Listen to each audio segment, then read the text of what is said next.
और पायल गोयल परिवार की बहू थी। कंगना जिठानी थी और पायल देवरानी।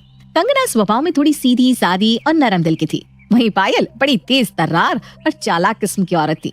दिन के 24 घंटे में से 25 घंटे वो यही सोचने में बिता देती कि किस तरह चालाकी दिखाकर वो घर के काम और जिम्मेदारियों से दूर भाग सके।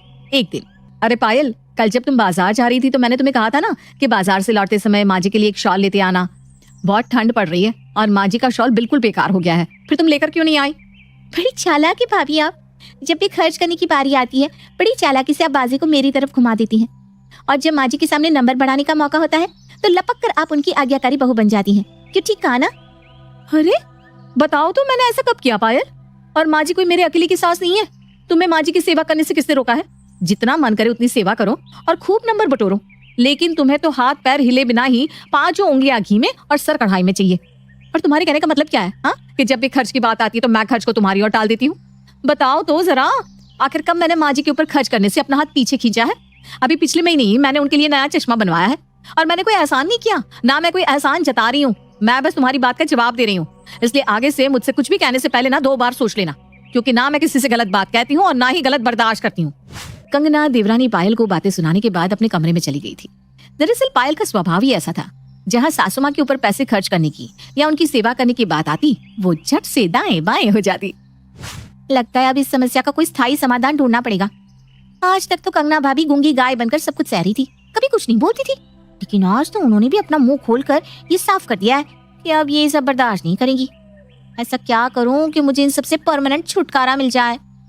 इससे पहले कि भाभी मुझे माँ जी का खर्च बांटने या काम करने का दबाव बनाए, मैं अपना रास्ता ही अलग कर लेती हूँ। ना रहेगा बांस और ना बजेगी बांसुरी। सुनिए जी, आखिर कब तक हम एक कमरे में रहकर गुजारा करते रहेंगे? ऊपर का पूरा फ्लोर किराए पर देकर हम लोग यहाँ एक कमरे में गुजारा कर रहे हैं। अरे अब बच्चे भी बड़े हो रहे हैं, आखिर कब तक ऐसे ही चलता रहेगा? बस बहुत हो गया जी। अब मैं ना माँ जी से बात करके ऊपर का फ्लोर हमें देने के बारे में कह कर रहूंगी। भाभी को रहना है तो वो रहे एक कमरे में, लेकिन अब मेरा गुजारा एक कमरे में नहीं होता। देखो पायल, तुम्हें जो करना है वो करो। मेरे पास तुम्हारे इस महाभारत को सुनने का समय नहीं है। मेरे पास और भी बहुत से काम रहते हैं। कम से कम घर आकर मैं सुकून से कुछ समय बिताना चाहता हूँ। तुम माँ से बात कर लो, फिर जैसा माँ कहे आपस में देख लेना। बस भगवान के लिए मुझे बीच में मत घसीटना। पति की तरफ से हरी झंडी मिलते ही पायल अगले ही दिन अपनी सास के पास पहुंच जाती है। माँ जी, जब तक बच्चे नहीं हुए थे हम लोग आराम से एक कमरे में रह लेते थे, लेकिन अब बच्चे भी बड़े हो रहे हैं, एक कमरे में मेरा काम नहीं चल रहा। आप ऊपर के फ्लोर से किराएदारों को हटा दीजिए ना, ऊपर का फ्लोर हम इस्तेमाल करेंगे। देखो तो, बड़ी बहू इतने सालों से एक कमरे में गुजारा कर रही है और तुझे सबसे पहले अलग होने की आग लगी है, और तुझे ही ऊपर का फ्लोर क्यों दे दूं? बड़ी बहू की भी तो इच्छा हो सकती है कि ऊपर वो रहे। कोई बात नहीं माँ जी, मैं बात को तूल देना नहीं चाहती। अगर पायल को ऊपर का फ्लोर चाहिए तो आप इसे दे दीजिए, मुझे कोई दिक्कत नहीं है। मैं नीचे ही रह लूंगी, आप तो ऊपर जाएंगी नहीं, इसलिए मैं तो आपके साथ नीचे ही खुश हूँ। जेठानी की बात सुनकर पायल के मन में तो खुशी के लड्डू फूटने लगते हैं। हाय, उसकी तो मुंह मांगी मुराद पूरी जो हो गई थी। ये हुई ना बात। अब माँ जी तो सीढ़ी चढ़ के ऊपर आ नहीं पाएंगी, और सीधी सी बात है, जहाँ माँ जी रहेगी वहीं उनके रिश्तेदार और मेहमान भी आएंगे। ऊपर रहने के तो फायदे ही फायदे हैं, न काम का झंझट न मेहमानों का। अब भाभी लगी रहेंगी अकेले मेहमानों की खातिरदारी में, कभी चाय बनाओ तो कभी नाश्ता लगाओ। तंग आ गई थी मैं तो, अब जाकर चैन की बंसी बजाऊंगी। जल्दी ही ऊपर के फ्लोर से किराएदारों को हटाने के बाद पायल ऊपर शिफ्ट हो जाती है। माँ जी, मैं ये सोच रही हूँ कि हमारा घर एकदम सड़क के किनारे है, अगर आगे वाले कमरे में हम दुकान खोल ले तो कैसा रहेगा? अरे ये तो तूने बहुत अच्छी बात सोची बेटा, लेकिन दुकान पर बैठेगा कौन? आप चिंता मत करिए माँ जी, घर का काम मैं सुबह जल्दी उठकर निपटा दिया करूंगी, उसके बाद मैं ही पूरा दिन दुकान पर बैठा करूंगी। और अगर दुकान चल जाएगी तो हमारी फाइनेंशियल कंडीशन में काफी सुधार आ जाएगा। ठीक है बेटा, मुझे कोई एतराज नहीं है, जैसा तुझे ठीक लगे। जल्दी ही जेठानी कंगना सामने वाले कमरे को दुकान में तब्दील करवा देती है और उसमें जनरल स्टोर का छोटा बड़ा सामान लाकर भर देती है। हाय, बड़ी चालाक निकली कंगना भाभी तो। इतने सालों से मैं नीचे रह रही थी, तब कभी इन्हें दुकान खोलने का आइडिया नहीं आया। मेरे ऊपर आती ही उन्होंने दुकान खोल ली। मेरी अकल भी पता नहीं कहाँ घास चरने पहुंची रहती है। मैं आज तक ये बात क्यों नहीं सोच पाई? जब से कंगना ने दुकान खोली थी, पायल का ध्यान बस दुकान पर ही लगा रहता था। वो दिन भर बालकनी में बैठकर दुकान पर आते जाते ग्राहकों की गिनती करती रहती थी। शैलेश, आपको कुछ पता भी है घर में क्या चल रहा है? अरे नीचे हमारे वाले कमरे में भाभी ने दुकान खोल ली है और आप तो बिल्कुल गूंगे बने रहते हो। आप कुछ बोल नहीं सकते थे क्या? पायल, दुकान तो मुझे भी दिखाई दे रही है, लेकिन उनके दुकान खोलने से तुम्हें क्या दिक्कत है, बताओगी जरा? अरे मेरे भोलेनाथ, वो हमारा कमरा है और मुनाफा कौन कमा रहा है? आपके भैया। अब आया कुछ समझ में? ज्यादा दिमाग मत चलाया करो पायल। जब तुमने अपनी खुशी से नीचे का फ्लोर भाभी को दिया है, तो अब किस अधिकार से तुम उनसे सवाल करोगी? अरे अब तो वो उनका घर है, वो जहाँ चाहे दुकान खोले, जहाँ चाहे गोदाम बनाए। हम उनसे सवाल पूछने वाले होते कौन है? मुझे पता था तुमसे कुछ ना हो पाएगा। अरे पता है मुझे, बहुत काबिल वकील हो तुम, लेकिन ये अपनी वकालत ना जाकर कोर्ट में दिखाया करो। हर जगह सही और गलत बताने की जरूरत नहीं होती है। आपको कुछ पता भी है कितनी कमाई हो रही है उनकी? पिछले 1 महीने से मैं देख रही हूँ, इतने ग्राहक आ रहे हैं कि समझो एक आता है तो दूसरा जाता है। अब खुद सोच लो कितनी कमाई होगी भाभी की। देखो पायल, तुम्हारे पास फिजूल टाइम है तो तुम करती रहो खाली बैठकर गिनती। तुमसे बातों में ना कोई नहीं जीत सकता। मेरे लिए तुम्हारी बातें समझ से परे है। जो करना है कर लो यार, मुझे बख्श दो प्लीज। मम्मी, चाची दिन भर बालकनी में बैठकर हमारी दुकान को घूरती रहती है, पता नहीं क्या हिसाब लगाती है। अरे बेटा, बालकनी में बैठकर चाची दिन भर यही गिनती करती है कि कितने लोग दुकान पर सामान खरीदने आए हैं। तेरी चाची की रग रग से वाकिफ हूं मैं। अब तू देख मेरा कमाल। कंगना जाकर सास के कानों में कुछ कहती है और फिर जोर से आवाज लगाकर सास से बातें करने लगती है। माँ जी, गुड्डू के पापा अंदर आए हैं क्या? नहीं तो क्या हुआ? अरे माँ जी, दुकान बढ़ाने का समय हो रहा है। मैंने कितनी बार कहा कि दुकान बढ़ाने के समय कहीं मत जाया करो। अब ये गल्ला नोटों से भरा हुआ है, कौन गिनेगा इन्हें?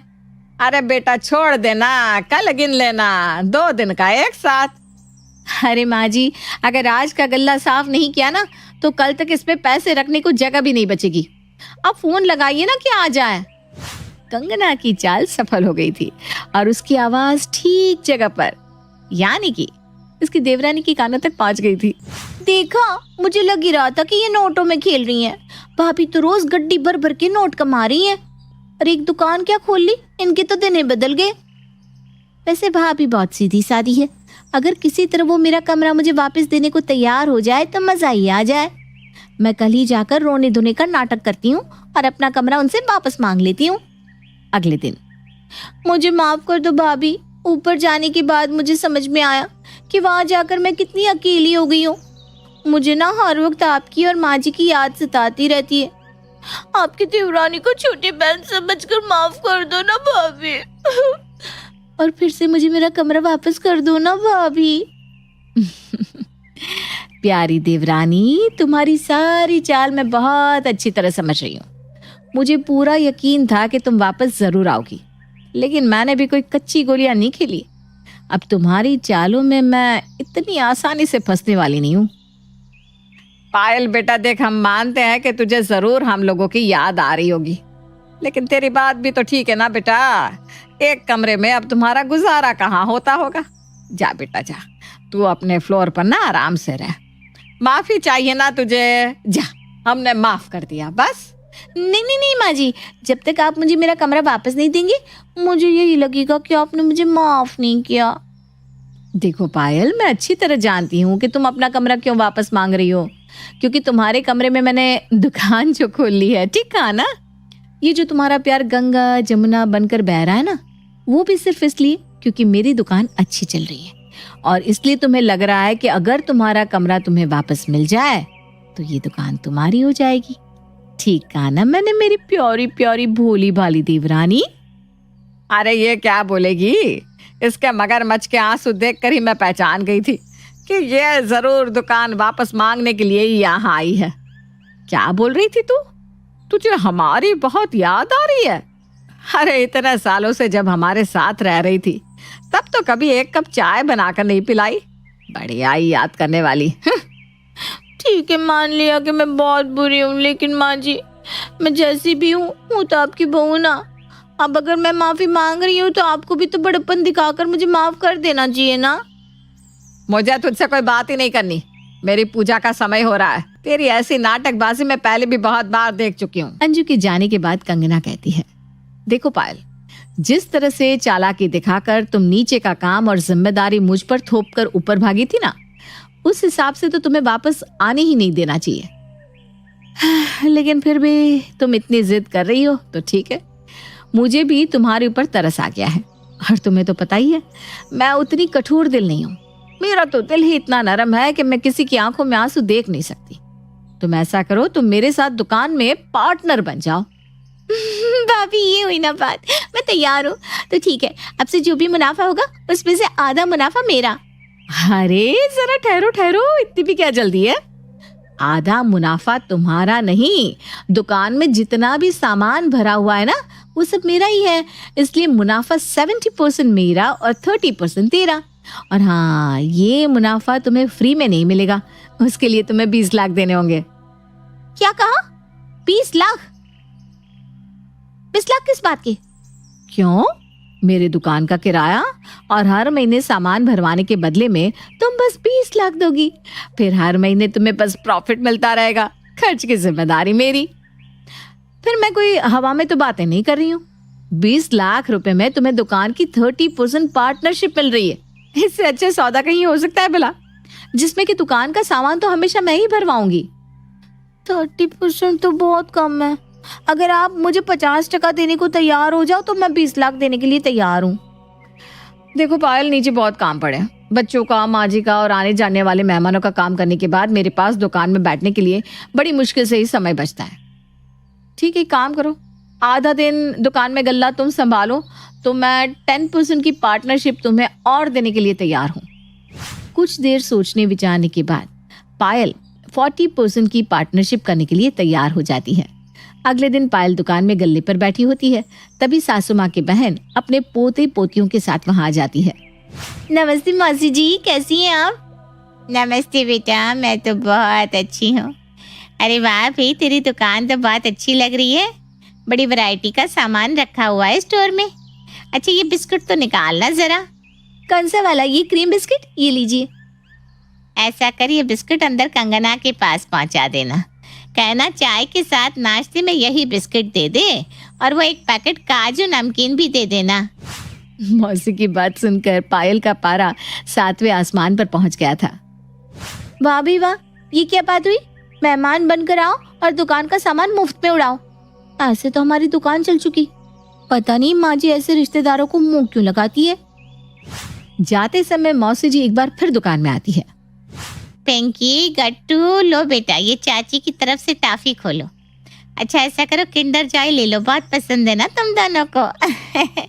और यहाँ तो घर की सी बात है, क्यों बेटा?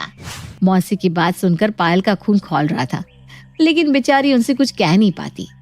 धीरे धीरे पूरा दिन बीतता जा रहा था, लेकिन दुकान पर कोई भी ढंग का ग्राहक नहीं आया था। कोई ग्राहक टॉफी खरीदने आता तो कोई एक साबुन, कोई चाय पत्ती ले जाता तो कोई बिस्किट का पैकेट। रात होते होते पायल दुकान पर हुई माथापच्ची के कारण थक कर बिल्कुल पस्त हो गई थी। भाभी आइए, गल्ला खोलिए, देखिए आज कितने का गल्ला हुआ। कंगना जाकर गल्ला खोलती है तो उसमें से बस 2000 रुपए निकलते हैं। जितना सामान आज पूरे दिन में बिका उसमें से 1500 तो उसकी लागत ही थी। 500 रुपए का मुनाफा है, 500 का 40% हुआ 200। ये लो तुम्हारे 200 रुपए आज का प्रॉफिट। क्या 200 रुपए? पूरे दिन ग्राहकों के साथ दिमाग खपाने के पास 200 का ही प्रॉफिट मिला है। अरे ये तो एक कॉमन सी बात है ना पायल, जो सामान तुम बेच रही हो उसकी लागत भी तो घटाई जाएगी ना, पूरा पैसा प्रॉफिट थोड़ी ना होता है। लेकिन आप तो गल्ले से कड्डियां लेकर जाती थी, उसका क्या? अरे वो तो हम अपनी तरफ से गल्ले में 15,000 रुपए रखते हैं ताकि गल्ला कभी खाली ना रहे। जेठानी की बात सुनकर पायल ने अपना सर पीट लिया था। खैर अब तो कुछ किया भी नहीं जा सकता था। उसने तो कंगना के साथ एफिडेविट साइन किया हुआ था, अब वो चाहकर भी अपनी बात से पलट नहीं सकती थी। अगले कुछ दिनों तक जब पायल दुकान पर आकर बैठती है तो उसे दिन भर दुकान की तरफ आते ग्राहकों का राज भी पता चल जाता है। घर के सामने से गुजरते सासू माँ के परिचित लोग उन्हें वहां कुर्सी पर बैठे देखकर उनसे आकर बात करते और कोई 10-20 रुपए का सामान लेकर चलते बनते। अरे बहन जी, आपने खोली है क्या ये दुकान? हाँ बहन जी, अपनी ही समझो, बड़ी बहू ने खोली है। आपको भी किसी सामान की जरूरत हो तो जरूर आना हमारी दुकान पर। सब सामान सस्ते में मिल जाएगा। अच्छा तो ला बेटा 250 ग्राम सूजी तोल दे, आज हलवाई बना लेंगे आपकी दुकान की खुशी में। अच्छा बेटा ऐसा करना, लिख लेना। वो क्या है ना, मैं तो ऐसे ही मिलने चली आई थी, पैसे लेकर नहीं आई हूँ ना। शीला के जाने के बाद मम्मी जी वो पैसे तो दे देंगी ना, अब 250 ग्राम सूजी के पैसे मांगने कौन इनके घर जाएगा। लगता है ये भी मुफ्त में ही चला गया। तभी एक और ग्राहक दुकान पर आता है। बासमती चावल कितने रुपए के हैं? 80 रुपए की। दिखाओ जरा कैसे हैं। पायल चावल निकाल कर दिखाती है। चावल तो खास नहीं लग रहा, खुशबू भी नहीं है। अरे पीछे दुकान पर 70 में मिल रहा है, रहने दो आप। बेचारी पायल पूरा पूरा दिन दुकान पर बिताती और बदले में उसे मिल रहा था सिर्फ 200 या 250 रुपए। एक हफ्ता दुकान पर बैठने के बाद पायल की हिम्मत जवाब दे गई थी और उसने दुकान पर आने के नाम से हाथ जोड़ लिए थे। अरे भाभी मुझसे नहीं हो पाएगा, आप मुझे 30% ही दे देना, लेकिन दुकान पर तो आप ही बैठो। अगर मैंने एक हफ्ता और दुकान चलाई ना तो मैं पागल हो जाऊंगी। अरे दिन भर में कम से कम 100 लोग ऐसे आते हैं जो चीजों का सिर्फ दाम पूछकर चले जाते हैं, उन्हें 1 रुपए का सामान नहीं खरीदना होता। और आधे लोग एक माचिस या 2 रुपए वाला शैम्पू का पाउच लेकर जाते हैं। अरे क्या बिक्री होगी, क्या मुनाफा होगा इस चवन्नी छाप चीजों में। देवरानी के मैदान छोड़कर भागने के बाद जेठानी कंगना अपनी दुकान पहले की तरह ही संभालने लगती है और जितनी भी कमाई उसे होती है उसी में संतुष्टि से अपना घर चलाती रहती है। जबकि अपनी चालाकी के कारण फंसी बेचारी देवरानी 20 लाख रुपए देकर रोज खून के आंसू रोती है।